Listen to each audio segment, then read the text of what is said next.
El ángel perdido. Pablo. El último periodo de vida del abuelo fue el peor de todos. La demencia senil, cual caballo galopante, lo empujó con todas sus fuerzas. Zarandeó cada neurona de su viejo juicio hasta dejarlas completamente consumidas y anestesiadas. Pablo acostumbraba a mirarlo a escondidas. Entraba a hurtadillas hasta su habitación y atendía en silencio los difusos soliloquios que el anciano murmuraba. Permanecía embelesado escuchándolo, sin moverse apenas, excepto cuando su madre o abuela entraban en la habitación. Pero, ¿otra vez aquí, Pablo? Por Dios, cariño, este no es espacio para un niño. Ve a ver la tele o a jugar con tus cosas y no hagas caso de lo que el abuelo dice. Ya sabes que habla sin sentido, le reprendía a su madre. ¿Por qué hablas sin sentido? ¿Qué es hablar sin sentido, mamá?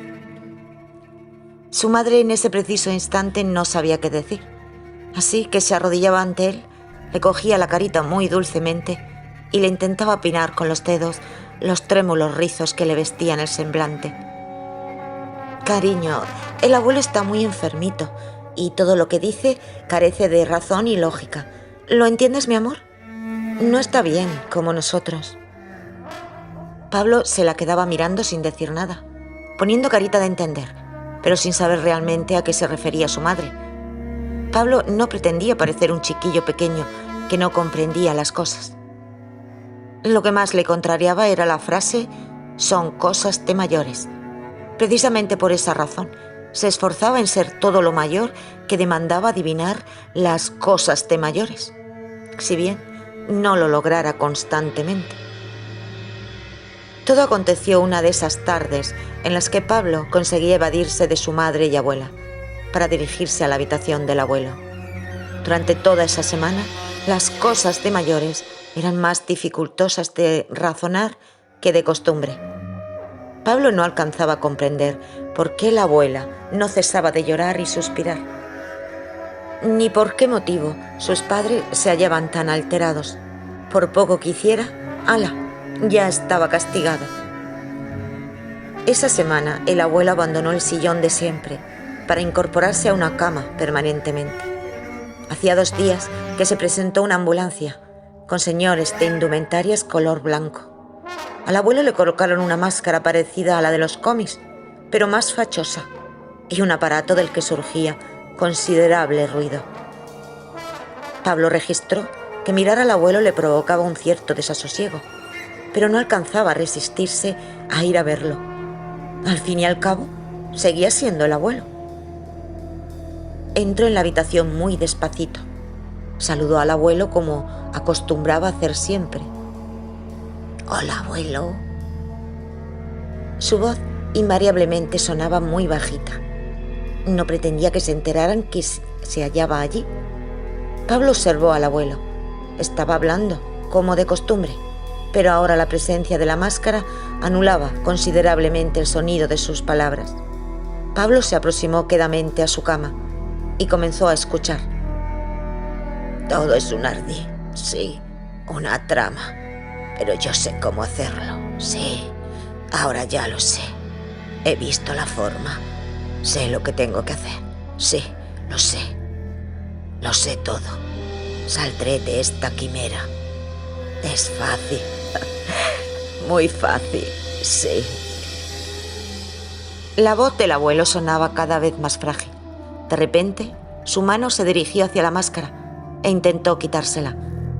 Pablo permanecía inmóvil a su lado, vislumbrando que no era esa precisamente una muy buena idea, mas aún así no podía moverse ni articular palabra alguna. El abuelo, tras varios intentos, consiguió zafarse de ella.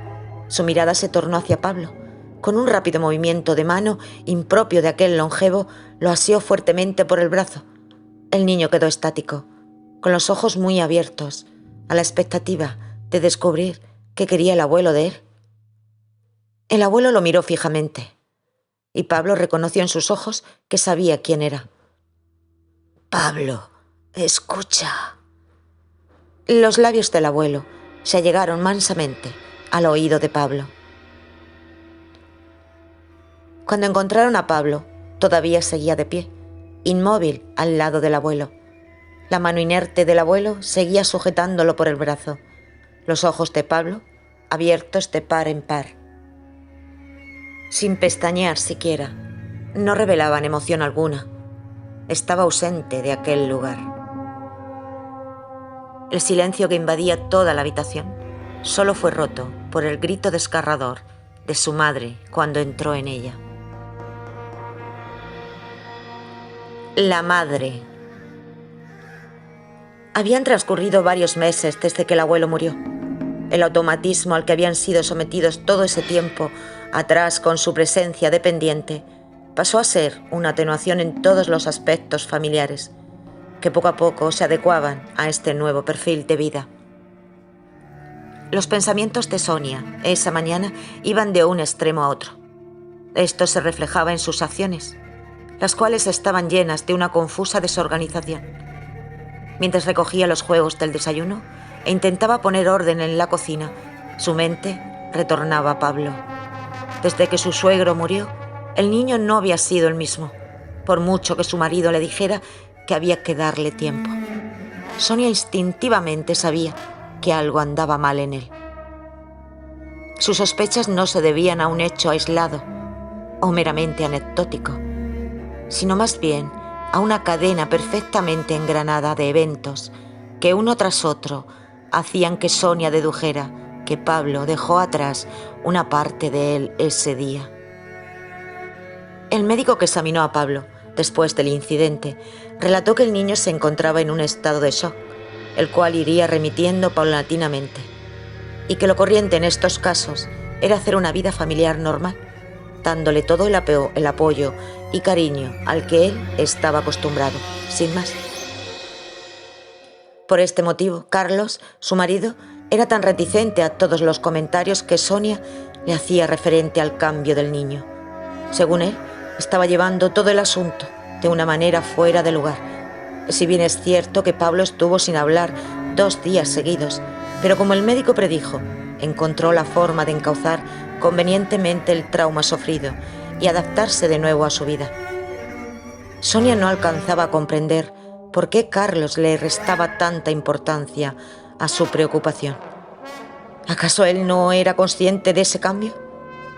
Estos pensamientos mantenían a Sonia en un vivir, en un sin vivir, día y noche, desde hacía meses.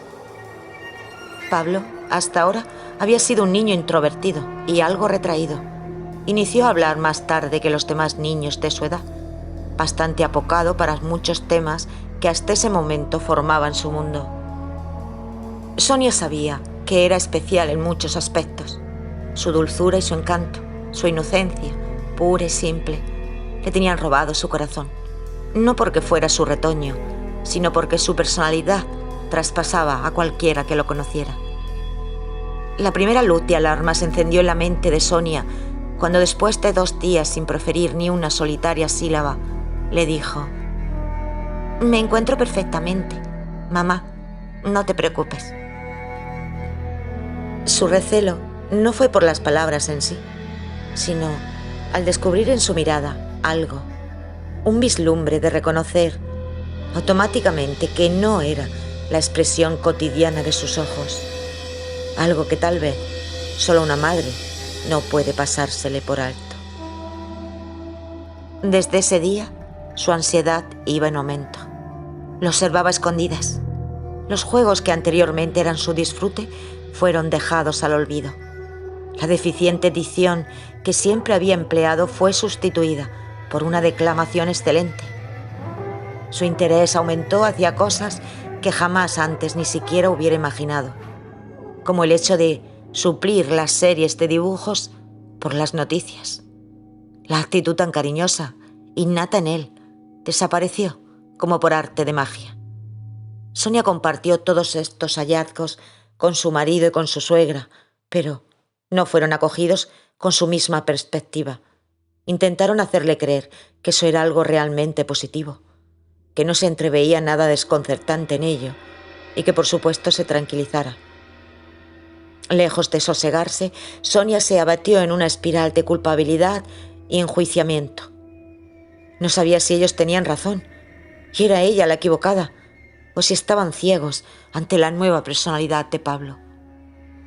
Sonia dejó de comentar nada acerca del niño, sobre todo después de observar a Carlos y su madre dialogar calladamente entre ellos.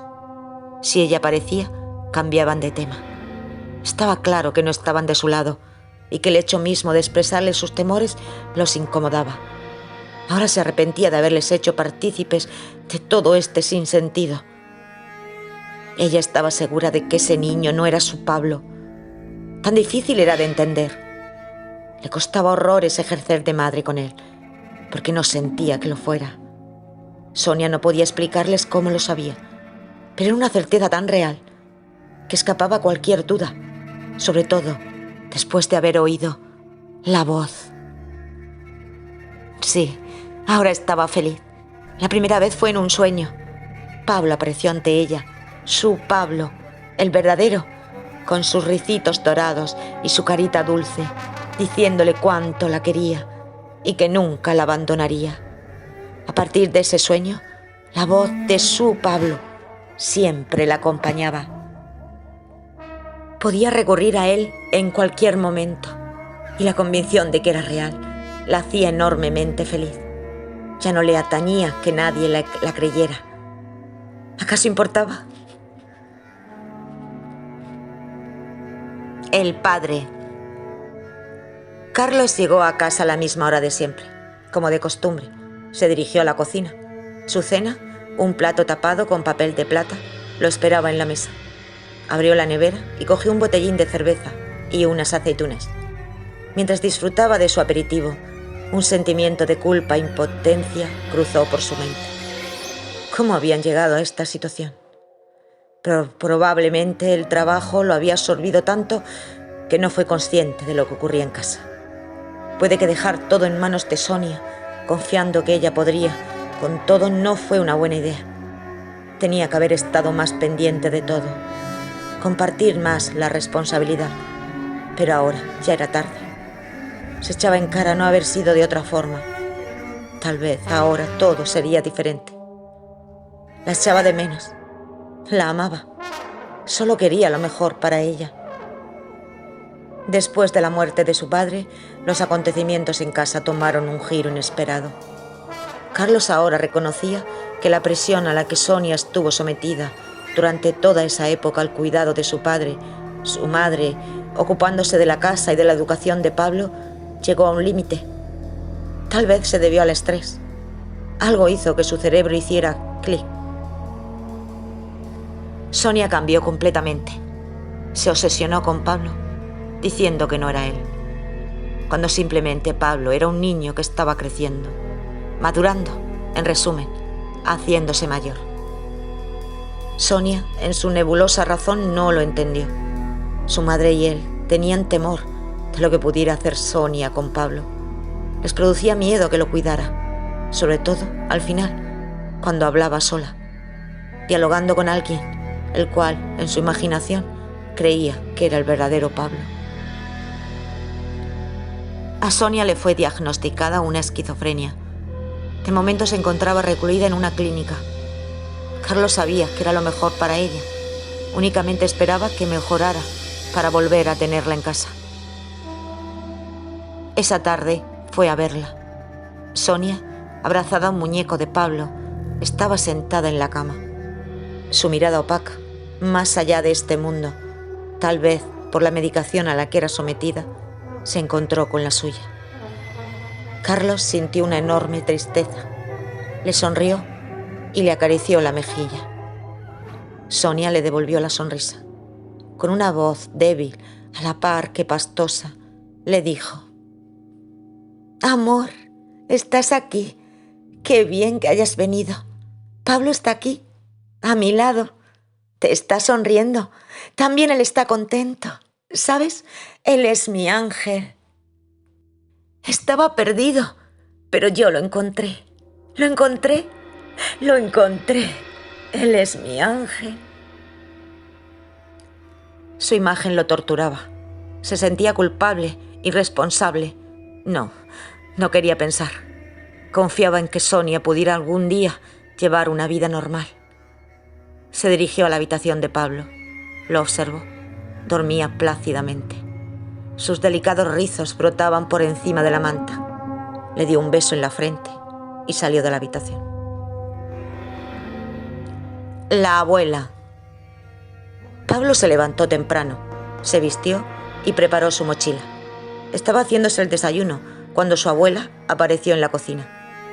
Pero Pablo, cariño, no es necesario que lo hagas. Yo te lo haré encantada. Gracias, abuela. Ya soy mayor y puedo hacerlo. Tú descansa. Cuánto había crecido Pablo en los últimos meses, pensaba la abuela. Todos los sucesos por los que pasó hicieron que madurara a una velocidad de vértigo. En fin, es un niño tan adulto. Pablo sonrió a su abuela, cogió la mochila y se dispuso a salir. El abuelo. Qué bien había salido todo. Supo enseguida que sería muy fácil. La revelación que le fue dada cuando estaba casi agonizando le había devuelto la vida. Sí, tuvo mucha suerte de que Pablo estuviera ahí, a su lado, en ese preciso momento. Fue tan fácil convencerlo. Era tan inocente. Ahora disponía de toda otra vida por delante. Y por supuesto, cuando ese cuerpo se agotara, recurriría a otro. ¿Acaso todos los demás no harían lo mismo que él si supieran cómo? Era maravilloso sentirse inmortal.